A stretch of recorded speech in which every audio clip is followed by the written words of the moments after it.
Well, hello everyone, and welcome back to Two Guys and a Bible here on Fulfilled Radio, a voice you can trust.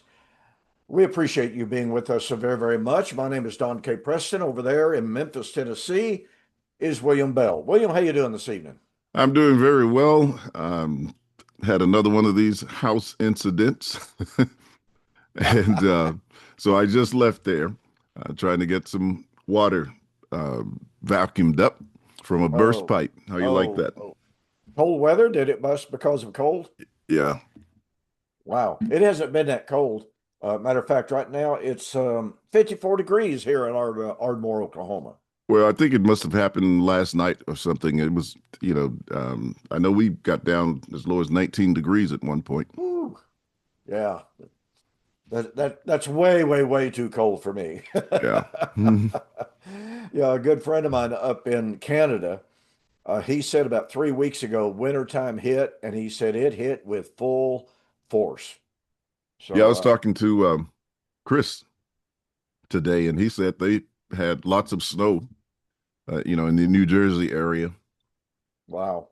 Deliver me, please. Oh, no joke. I don't want anything to do with it. No. Anything below 50 degrees is too cold for me.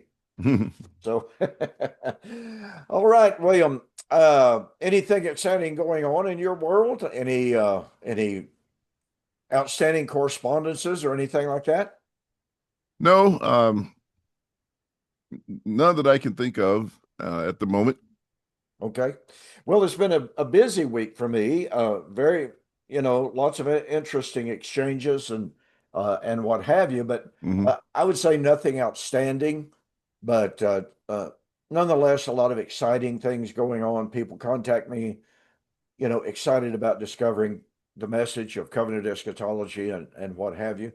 And I have to say this: I'm trying to put the finishing touches number one on my book on the millennium, and that kind of got sidetracked so that I could write an appendix for Mike Sullivan's book that he's doing on the end of the charismata. And been boy, I just been finding some really, really exciting stuff about that. And I'll be incorporating that into some future presentations. But anyway, kind of like you, nothing just earth shattering or what have you, just a pretty gratifying week so far. Here it is, Tuesday. Long as the rest of the week's like this, it'll be a good week. So, want to get back. We have been covering, going through the book of Galatians, and we've been talking about Israel and the Abrahamic covenant promises and trying to share with our audience of how the Abrahamic covenant really lies behind all of Israel's eschatology. It's the foundation in some ways of all biblical eschatology. And the reason I say that is because it incorporates the Edenic promise of resurrection. And so this is really quite a remarkable subject. And let me see here. I had about four different Bibles open. Didn't have this one open to the right spot, but let me get over here very, very quickly. Anyway, we had just started looking at Galatians chapter 5, where Paul encouraged his audience, reminding them that the inheritance, the Abrahamic inheritance, was not through the law. Because if it was through the law, it wouldn't have been through promise. But since it was through the promise, that meant that those under law could not achieve the inheritance through law keeping. He's very emphatic about that, very explicit about that. And he says that the inheritance would be for the sons of promise, not through sons of flesh. In other words, the inheritance, it didn't matter if you of the physical seed of Abraham or not, contrary to some people. Whether you have the physical lineage of Abraham or not, if you were a child of God by faith, then you could receive the inheritance. Mhm. He then turns in chapter 5 and he says to this group of individuals, these churches, stand fast, therefore, in the liberty wherewith Christ has set you free. Do not be entangled again in a yoke of bondage. Now, last week we talked a little, well, it wasn't last week because we Yeah. couldn't be, yeah, we couldn't be on air thanks to my headset. But as I was sharing with William, just immediately before we came on, I discovered last week after a day and a half of struggle that my headphones were bad, so I had to get a new set of earphones. So I'm glad I got that worked out. But 2 weeks ago, we had just begun looking at Galatians chapter 5, and we had talked about what was the nature of the liberty that Paul had in mind when he says, "Stand fast, therefore, in the liberty wherewith Christ has set you free. Do not be entangled again in a yoke of bondage." Well, William, you shared a few thoughts with us 2 weeks ago. So, for recapitulation purpose, for refreshment of memory purposes, why don't you share with us a few more thoughts? What did Paul have in mind when he talked about freedom as opposed to the law? The freedom, of course, is that which was and is a part of the gospel. And that's that stands in stark contrast to the bondage under which they served the law. One of the things that was stated when Israel was given the covenant after Moses gave them the covenant, they said, "All the things that you have said, we will do." And in Galatians 3:10, when the scriptures speak about the curse, it says, "Cursed is everyone who does not continue in all things which are written in the book of the law to do them." Well, that certainly became a yoke of bondage because Peter said in Acts 15 that neither their fathers nor they were able to bear that yoke of bondage. And so those things that had been enjoined upon them in terms of keeping the law for justification were too much of a burden for them. You know, as James says, if you offend in one point, you're guilty of all. And that's the system out of which they came. But coming into the gospel, they were released from that curse from the perspective of having to do everything in order to live. Through faith in Christ, they are able to live through his sacrifice, the blood of his sacrifice, and their belief in it, and therefore be released from that legalistic type of life and express their lives in, faithful obedience, love of God, and gratitude for what he's done. Yeah, it's interesting to me, and you stated it well. Back there in Exodus, the Lord, the nation of Israel said, "Oh yeah, yeah, we'll do it all." I mean, they were so confident in their human abilities to do anything and everything God wanted them to do, and they had no idea what was coming. When the, as the old saying goes, when the rubber meets the road, where the rubber meets the road, and in a day-to-day basis, trying to observe every single one of those little minute precepts, God says, I gave them 600 laws, and I don't know how many of them they kept. But the point of it is, they soon discovered that as human beings, they were not capable of living perfectly. And that was what the law demands. Cursed, as you pointed out, cursed is every man that does not continue in all things that are written in the book of the law to do them. Well, even if it's just the Ten Commandments, William, and I say just the Ten Commandments, they couldn't even keep those because as human beings, they found themselves subject to the weakness of the flesh. They found themselves subject to anger, to wrath, to covetousness, to jealousy, on and on. And to idolatry. And to, boy, did they ever find themselves subject to that. And so, as a result of that human weakness, they found themselves in a great need for mercy, for grace. But the law had no built-in system of grace. It just wasn't there. What's interesting to me, though, William, I think, is it Psalms 103 or 104, one of the two, uh, in which the psalmist says, "As far as the east is from the west, so far has the Lord removed my sins from me. Well, David realized that on his own merit, he couldn't keep the law. Mhm. And I've used this term for years and years. In spite of David's weaknesses, weakness of the flesh, committing adultery, David still experienced the grace of God. Now, there were some pretty harsh things that happened. You know, the child that was born to that relationship died, and yet the Lord still forgave him. You know, Psalms 51, he cried out in anguish over that situation and said, "Oh Lord, cleanse me from my unrighteousness, purify my heart that I might live in your presence." So, and this was no telling how long after that situation. And his guilt, his consciousness was still just killing him over that. And so he kept calling out, "Cleanse me of all of my unrighteousness, purify me."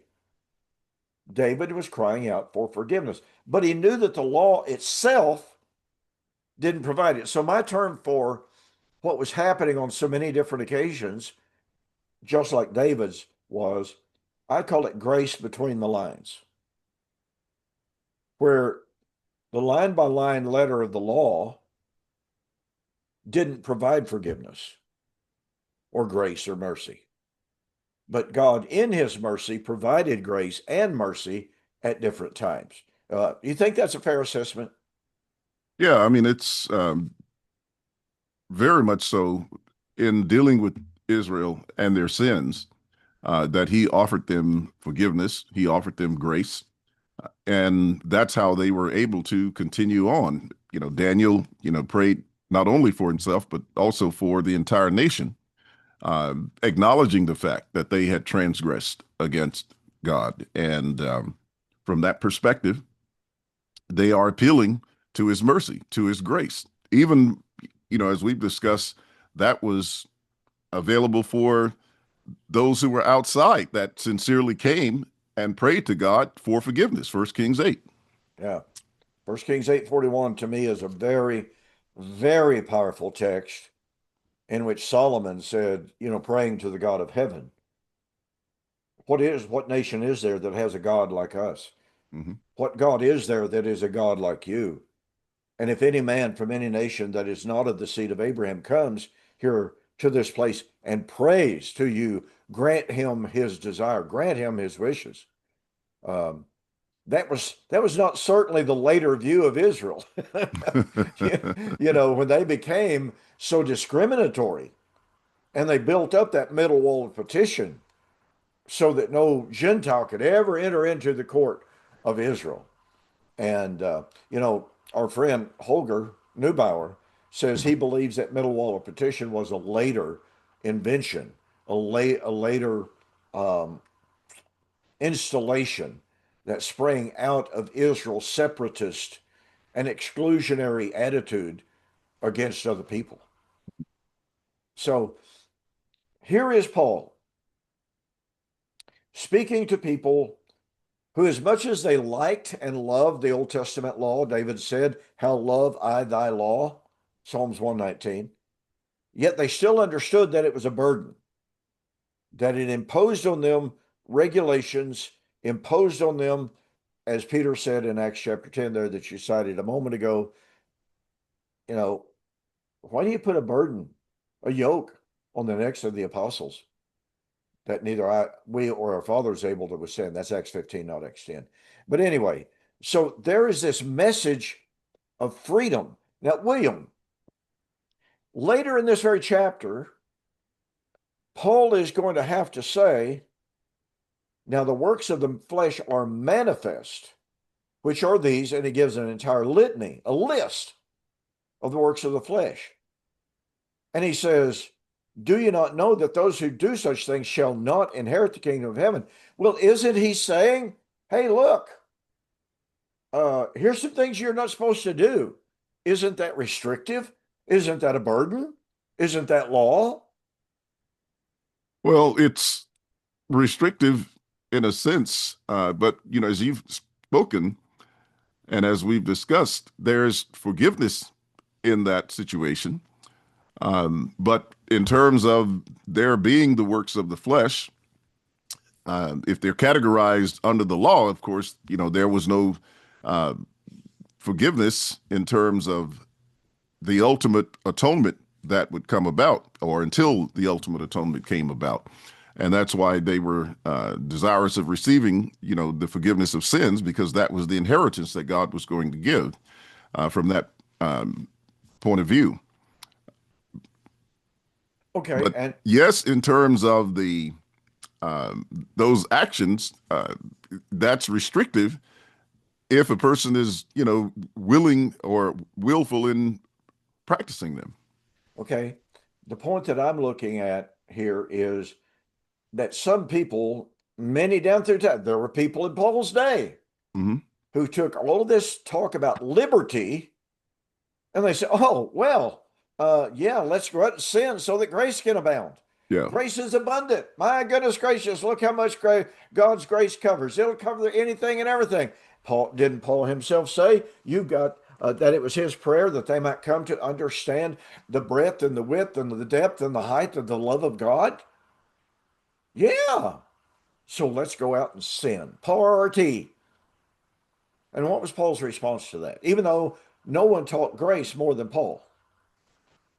Yeah, he told them, God forbid, how should we who died to sin live any longer in it? So he wasn't teaching, this blanket of grace that was without accountability and without responsibility. Okay, good, great way to put that.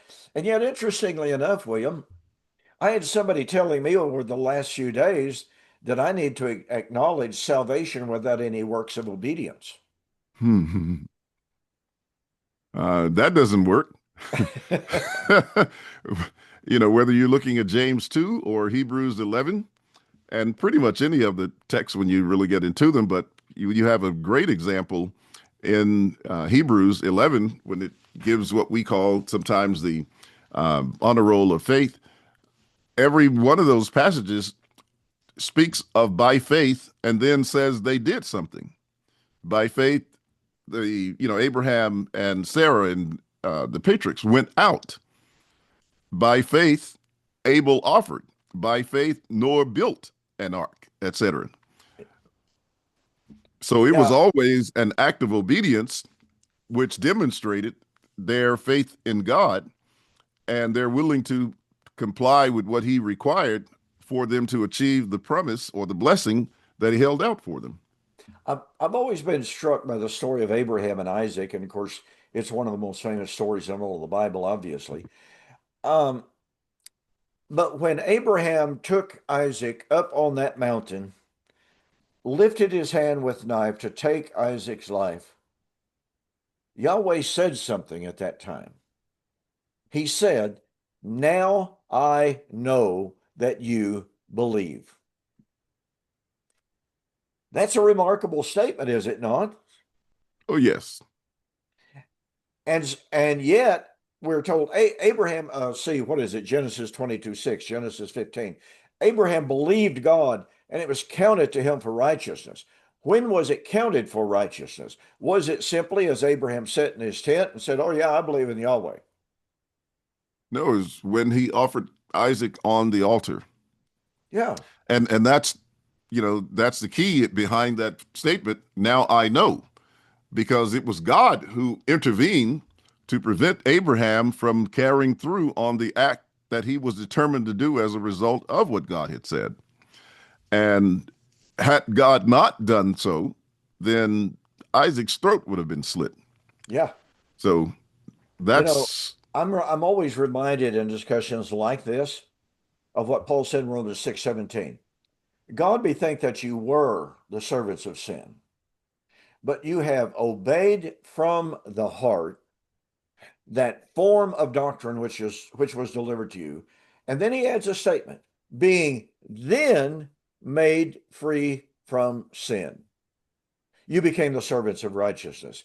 So from Paul's perspective, faith was only effective when that faith acted in humble, faithful obedience. Dietrich Bonhoeffer, I know that you know the name, but Dietrich Bonhoeffer, in his book on discipleship, I tell you, the very first time I read that book, I was just nearly brought to tears. Folks, if you've never read Dietrich Bonhoeffer and you're not familiar with his story, he lived during the time of the rise of Adolf Hitler to power. And Adolf Hitler slowly, just incrementally began putting in places laws and practices of discrimination, hatred, genocide, etc. And Dietrich Bonhoeffer said, I stood back and I watched and I did nothing. And he said, I watched as they came and they took this group away and I did nothing. I sat and watched as they took away this group and I said nothing and I did nothing. And he said, finally, they came and took me away. Mm. And he said, in light of all that, he was talking about faith, biblical faith. And he said, the faith that obeys is genuine faith. The faith that does not obey is not faith. It's nothingness. Faith obeys, obedience is faith. And I thought he expressed it extremely well. Of course, he was just basically expressing what the book of James says, Mm-hmm. you know, but he expressed it in such a powerful, poignant way that it really makes one, sit up and take notice because of what he went through. He managed to survive. But his legacy is one in which he challenged all of those who claim to believe in Jesus. Mm-hmm. You're not a believer if you don't obey Jesus. If you do not obey, you are not a believer in Jesus. All you're doing is talk, and talk is cheap. And I'll tell one more little anecdote here. Years and years and years ago, when I was still driving a sales truck, I was young and foolish. I picked up a hitchhiker. Now, at the time, I was carrying a lot of cash with me because I was on this sales route. I gathered up cash every day. Of course, I also carried weapons with me at the time, but nonetheless, I picked up this hitchhiker, and he and I got to talking, and we got to talking religion. And I don't know what had happened, but it was a case in which Christianity was being persecuted. And he said, well, I'll tell you right now, I'm a believer. I'm a Christian. But he said, I'm not about to suffer for my faith. He said, somebody Mm. puts a gun to my head and says, you either recant or die. He said, sir, I don't know Jesus. I'm not a Christian. I said, well, do you really think that's the kind of faith of the Bible? He said, well, no, not necessarily, but that's the way I look at it. Mm. And I've remembered and reflected on that so very, very often. And we're living in a time, you look at what's happening in Nigeria right now, today. So far, over 7,000 people espousing faith in Jesus Christ have been killed by radical Muslims because they would not recant. They would not reject the name of Jesus Christ. And they're just summarily taken out and shot. Mm. Their throats are cut. Yeah, it's a horrible situation. It's a horrible, horrible situation. And it makes you wonder how strong people's faith would be in America if that situation arises. And of course, all you got to do is look on the internet. You get one Muslim leader after another saying, we're going to take over. And if you don't submit, we'll kill you. That's what they want to do. And so it may very well be that times of real testing is going to come on American Christianity. So what will people do? It's easy to sit and listen to religious programs like we're doing right here. Mm-hmm. All you got to do is push a button, turn it on. Well, there's William Bell and there's Don Preston. This is so cool.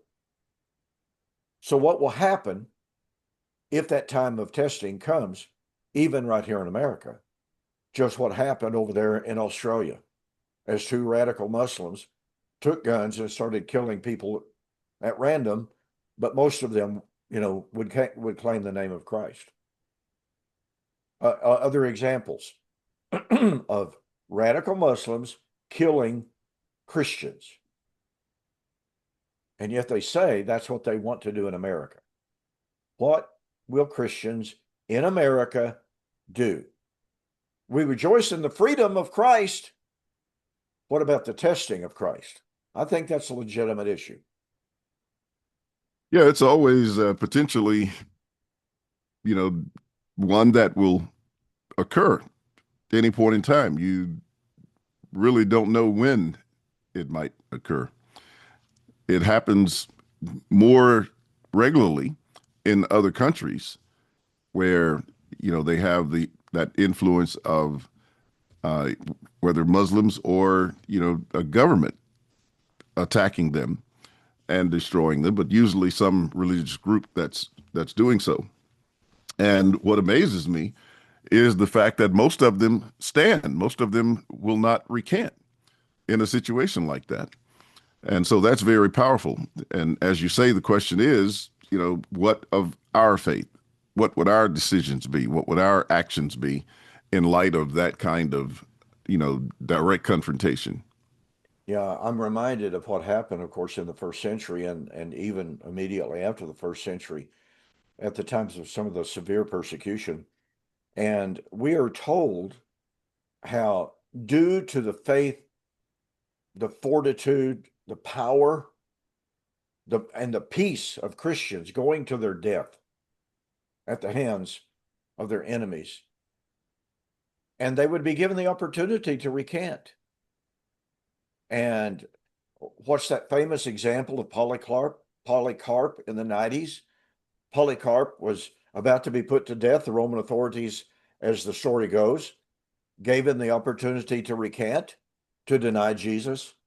And he says, 90 years have I served my Lord. He has never deserted me. Why should I forsake him now?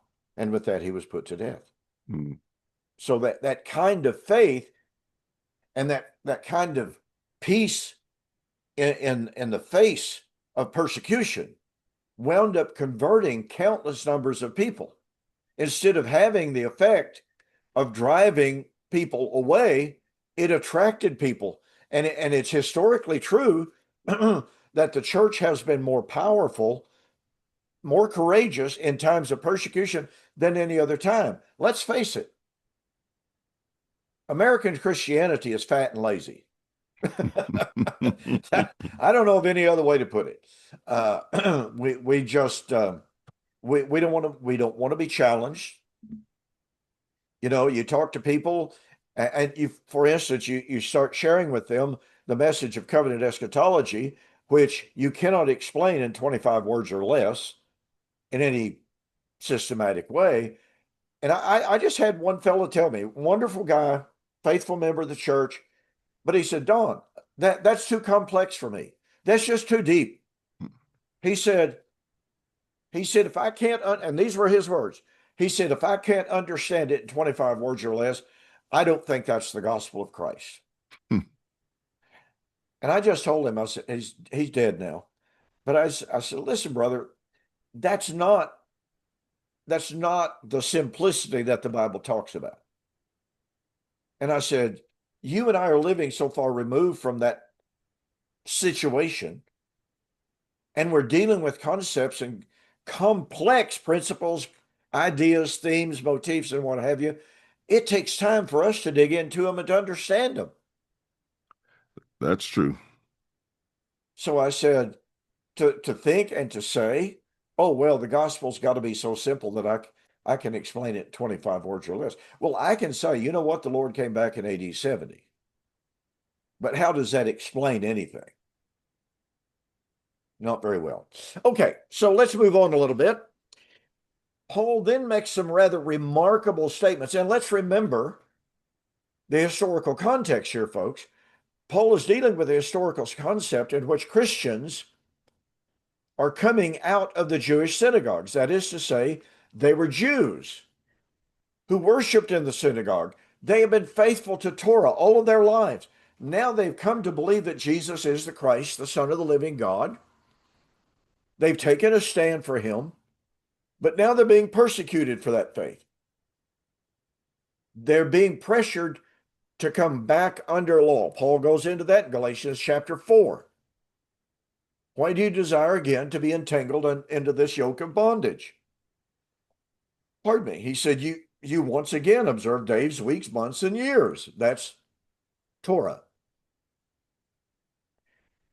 So now Paul, I don't know if this is exactly the right way to put this, William. Maybe you can help me express it even better. Paul's been pretty gentle with them up to this point of time, saying, who's bewitched you that you should not obey the truth? Mm. You know, why do you turn again to the weak and the beggarly elements of the world? But now in Galatians chapter 5, he's just going to get down to the nitty gritty. And he says, I, Paul, say to you that if you become circumcised, Christ will profit you nothing. Now, let's clarify something for those who might misunderstand. Is Paul saying here that circumcision for a purely hygienic purpose causes us to lose the benefit of Christ? No. Okay. In fact, in 1 Corinthians 7 and verse 19, he said, neither circumcision nor uncircumcision avails anything but the keeping of the commandments of God. So I think that he was preparing them so that they would understand that, you know, this was not something that had to be legally bound on people. And if they didn't practice it, it still wasn't going to condemn them from that perspective. And he even said, if you be circumcised, then remain. If you don't be uncircumcised. And yes, they had a physical practice that they would physically uncircumcise a person. Don't want to think about that, to be honest about it. But nonetheless, they had a physical uncircumcision practice. And so Paul says, no, you remain in the condition in which you were called. So that means he's not talking about circumcision as simply a physical practice. Nope, nothing to do with it. But why would he put it like this, William? If you are circumcised, Christ shall profit you nothing. So you're asking me the question, why? Why would he express it like that? Because it would be they're seeking to be circumcised for justification. They would be looking to obtain their salvation, their inheritance by being circumcised and holding that above any of those who were not, you know, as is to say, you know, we're the better group, the elite group, because we've been circumcised. And on the other hand, you know, those who were not would not be considered or allowed to enter into full fellowship with them. And that's exactly what seems to be happening in the churches in which the Judaizing teachers were having their influence. You know, Paul even says in Galatians chapter 2, he says there were some who came in privately to spy out our situation. Mhm. They were literally looking to see who was circumcised and who was not, which raises all sorts of social issues, you know. But again, that's exactly what was going on. And it seems to me, William, that obviously I'm not questioning Paul, but this is the point at which you and I today, in retrospect, we can go to Colossians chapter 2, verse 11 and 12, where he says, writing to a similar situation, and that is Jewish men being pressured to come back under the law, okay, and to be circumcised. Gentiles coming into Christ were being pressured to be circumcised.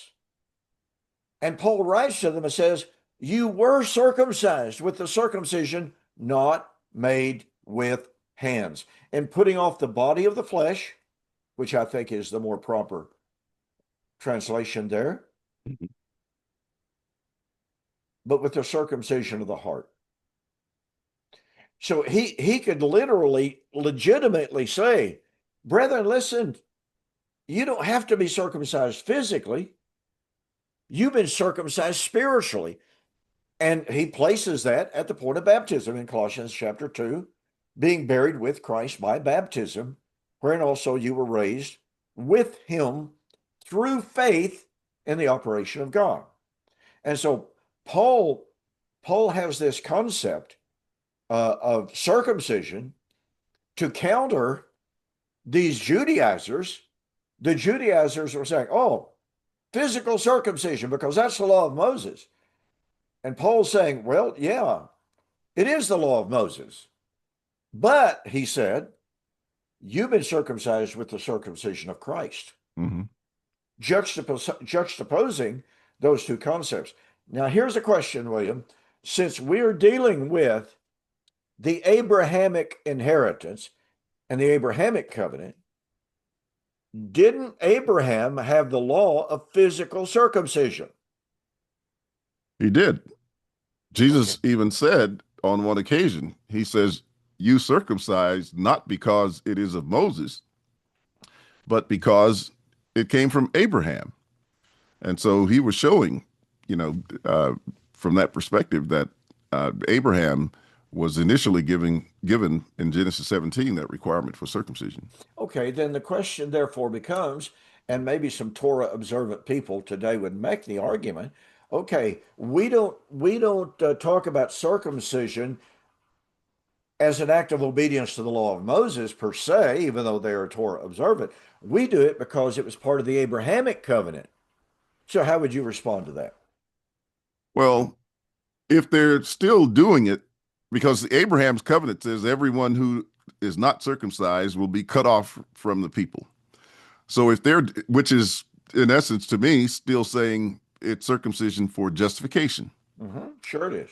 And therefore, if they're doing it for that reason, then that would be uh, the same thing, you know, in terms of seeking to be justified by that. They would feel that they couldn't be justified without it.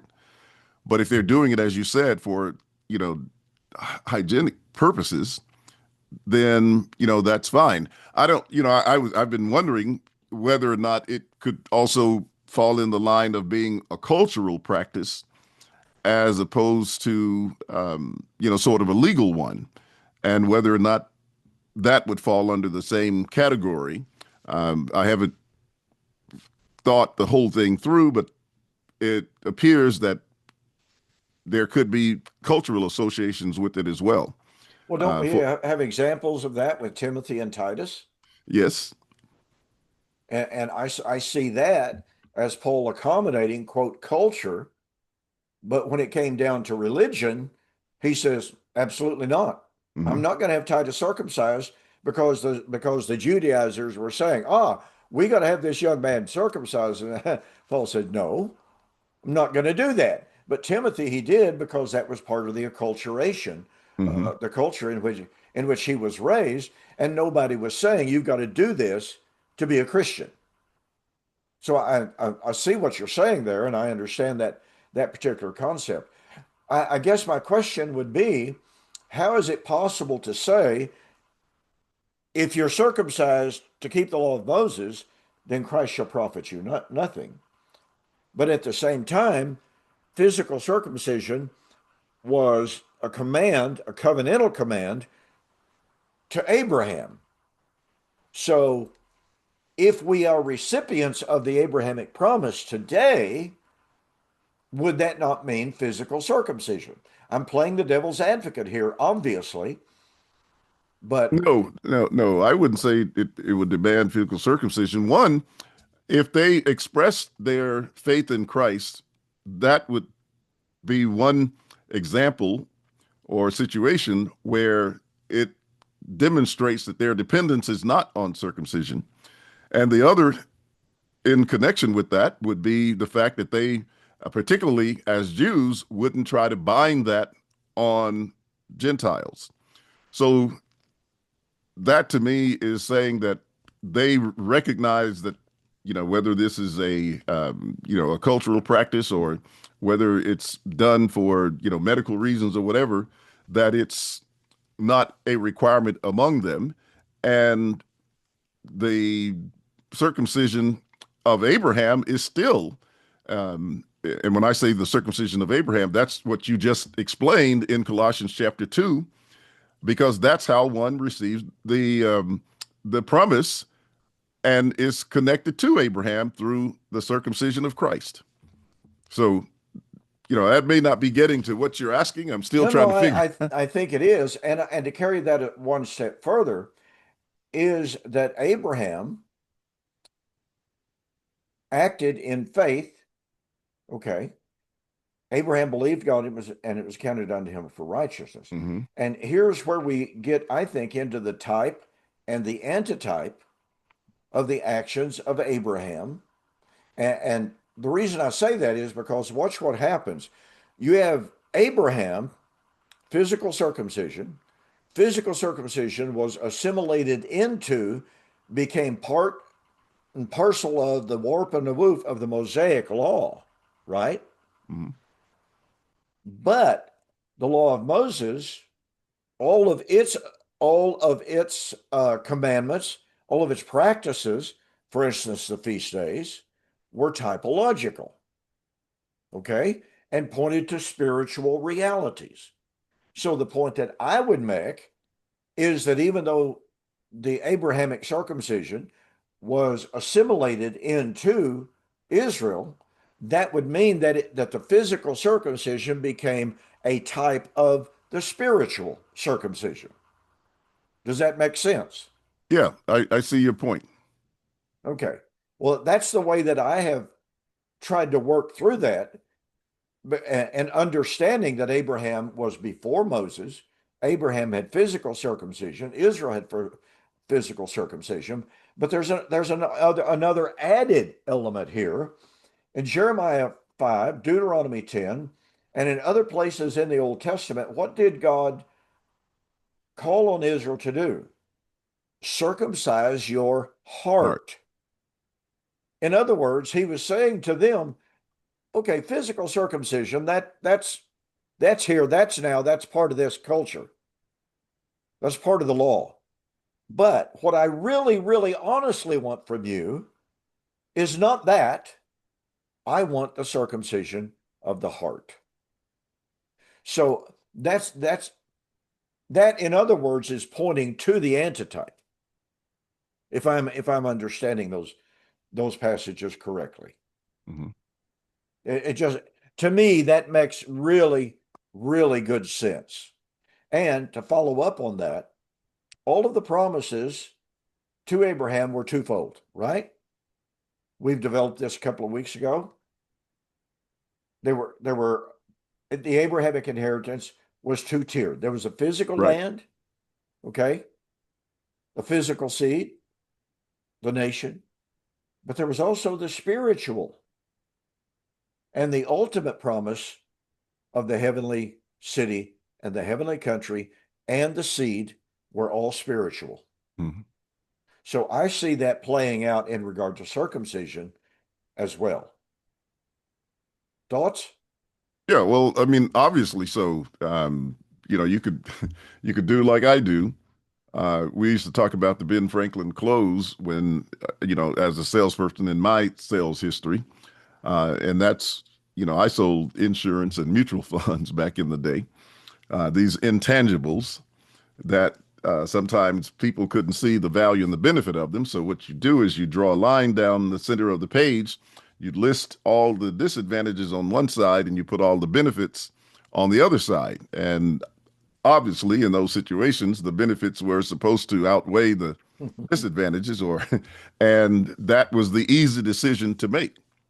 But and at the same time, I said that to say, when you look on the physical side, you see a corresponding element on the other side. As you were saying, you got the land, you have the seed, you have circumcision, um, all of those things that are in the flesh or natural give way to what is spiritual, and the spiritual is that which is enduring and lasting and becomes a part of the inheritance. I mean, real estate is good and it does everything you needed to do on earth, but you can't take it with you. And, it will not survive beyond the grave, as Paul said. Um, we brought nothing into this world, and neither will we carry anything out of it from that perspective. So if you're looking for that, you're looking for only that which is beneficial for now. Whereas when you look at the enduring things, the spiritual, you're looking at something that, transcends this life. It's good in this life and Yeah, in the next. right. Okay, good thoughts. Now then, Paul goes ahead to say something that I think is, I know you and I have discussed this, and you and I appeal to this text very often. And this brings us right straight back to the Abrahamic covenant and the blessing. He says, verse 5, we through the Spirit eagerly wait for the hope of righteousness. Now, I've talked to some people, William, that when I would bring this text up and they would look at it in that context and they go, what in the world does that verse have to do with circumcision? And what in the world does this have to do with the Judaizing teachers? What's Paul's point? We, through the Spirit, eagerly await for the hope of righteousness. Help us out here, William. Well, that's where righteousness would be obtained. Paul said in Romans 10, he says, brethren, my heart's desire and prayer to God for Israel is that they might be saved. For I bear them record that they have a zeal of God, but not according to righteousness, because they were going about to seek their own righteousness and had fallen short and not submitted themselves to the righteousness of God. And so the righteousness of God is how he makes man righteous through the power, the life, the faith of Christ, and their willingness to submit to it.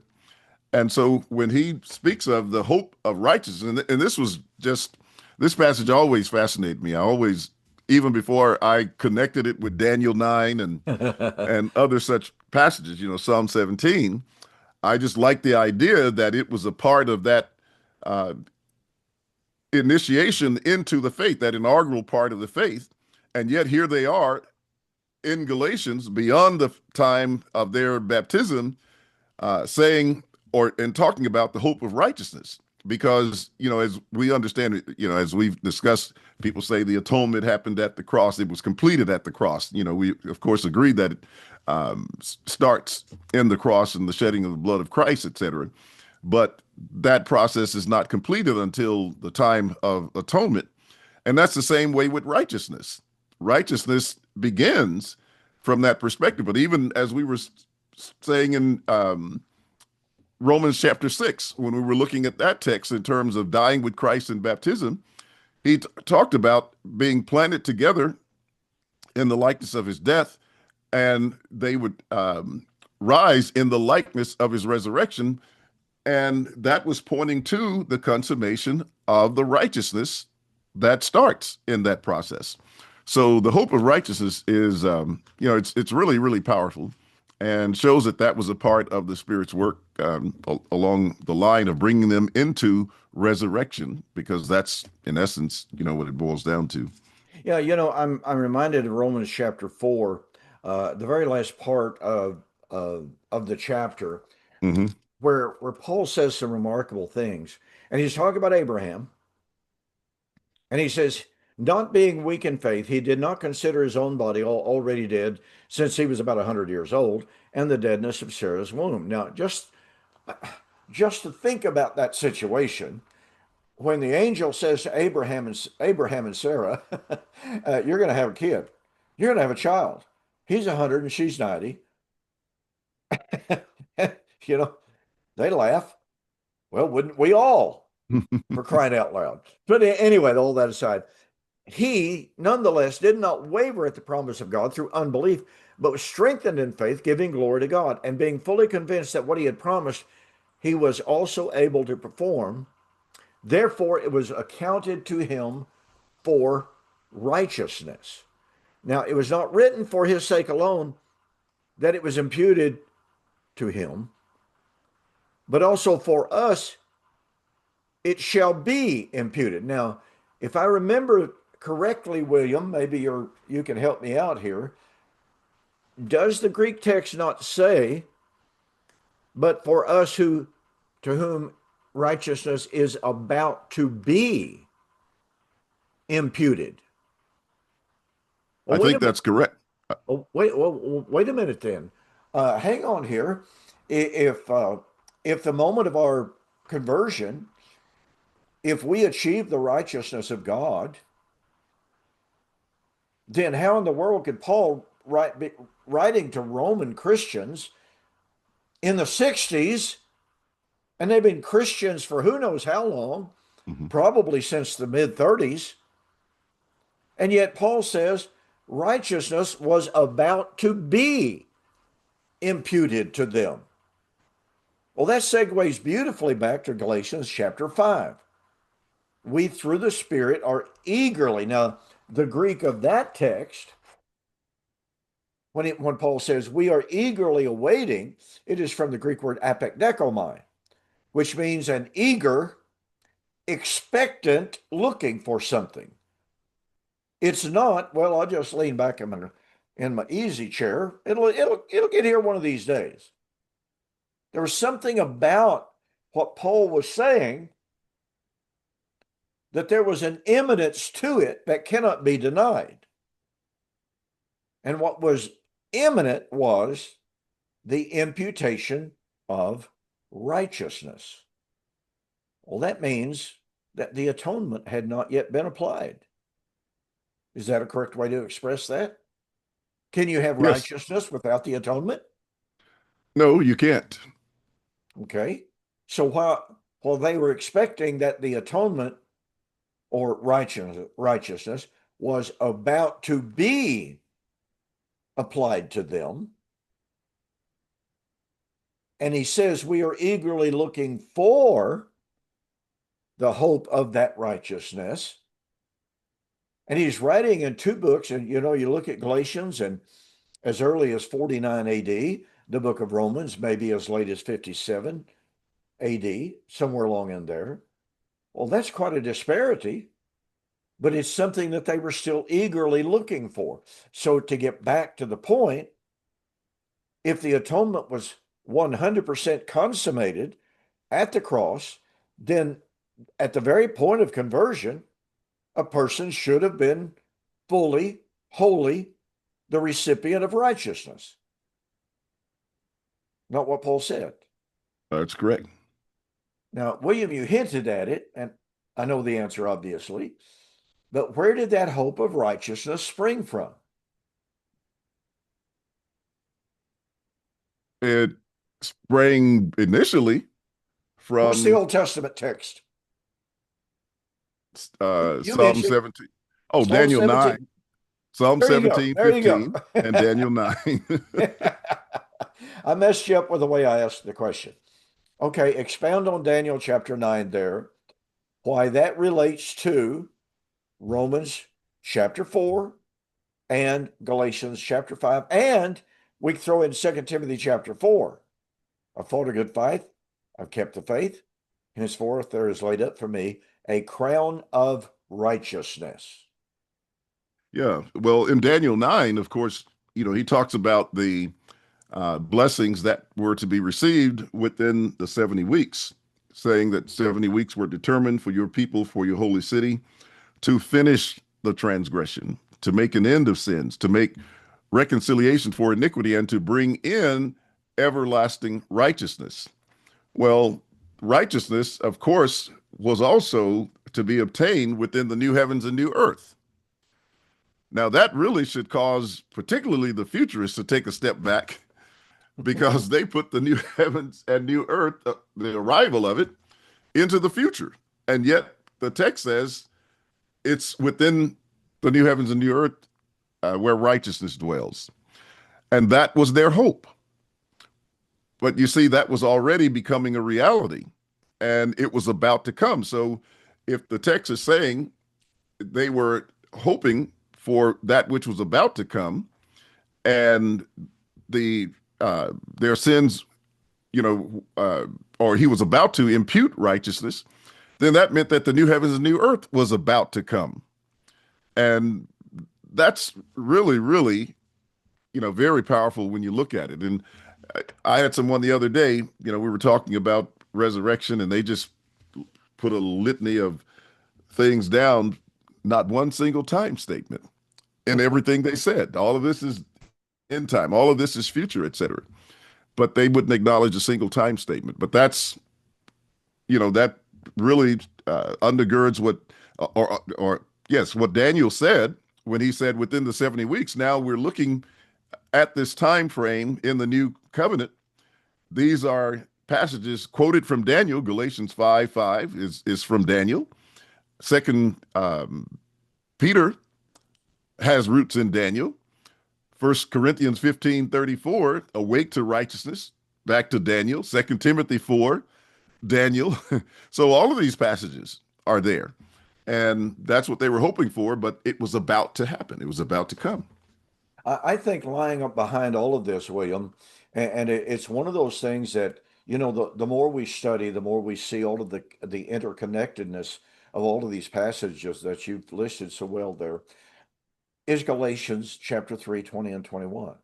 If a law could have been given that could have given life, then verily righteousness would have been through the law. Well, what is the keynote word that is attached to the Abrahamic promise? Righteousness. Abraham believed God. It was accounted to him for righteousness. And yet here is Paul, who loved the law with all of his life, all of his heart, all of his soul. And yet he says, the law cannot give you righteousness. It cannot impute righteousness to you, because cursed is everyone who does not continue in all things that are written in the book of the law to do them.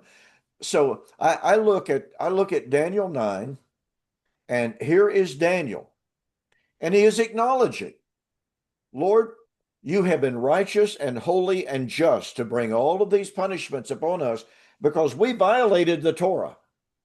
We violated the law. But now, O Lord, be merciful to us. And so the Lord says, the time's coming in which that law will no longer be imposed. I'm going to bring it in a world of righteousness. Whereas the law brought wrath. And so Paul would discuss that in Romans 3. What does the law bring? The law brings wrath. But now, as you were pointing out, in the new heaven and the new earth, this ought to give us a brand new, if I could use that term, a brand new perspective on 2 Peter chapter 3. Peter had been living under a law that could not give righteousness, that was not characterized by righteousness. But he was looking for this new covenant world, and going right back to Galatians, where Paul says we were kept under the law, under the schoolmaster, until the faith should come. Well, what is the system of faith? It's the new covenant of righteousness. So where Peter is contrasting the old covenant of ungodly men, the old covenant that could not bring righteousness, and he, along with Paul, was looking for the new heaven and the new earth wherein dwells righteousness. In other words, that brings us to a realization that the new heaven and the new earth is a covenantal new heaven and new earth, contrasted with the old heaven and earth that could not bring righteousness or life, but the new covenant of Christ that does bring life and righteousness, the inheritance of Abraham. Is that somewhere in the neighborhood of making sense?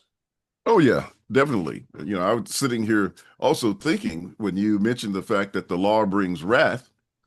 And if that's the case, then once God's wrath has been appeased, that has to be the time of righteousness. which would take you to the end of the old covenant, and bring you into the time of the new. So that would take you right back to the new heavens and new earth. So the new heavens and new earth would signify that God's wrath has been appeased, like uh, Revelation 11:15 through Oh yeah. 18. Yeah, the time has come. Yeah. Mhm. Okay. Okay, good. Very, very good. Appreciate the thoughts. Ladies and gentlemen, we are out of time for this evening. Thank you so much for joining us here on Two Guys in the Bible on Fulfilled Radio, a voice you can trust. William, great to see you again. Great to be with you. Give our love to the family. And with that, I will say good night and God bless. Good night. All righty.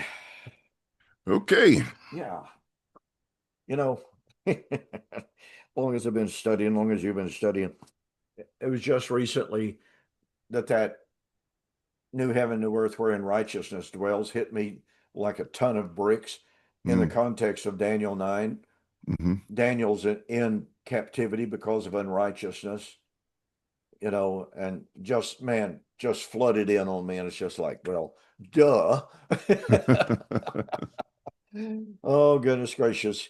You know, Roy Runyon and I were talking just about 4, 5, 6 weeks ago. He said, Don, it sure would be nice to be 30, 40 years younger again.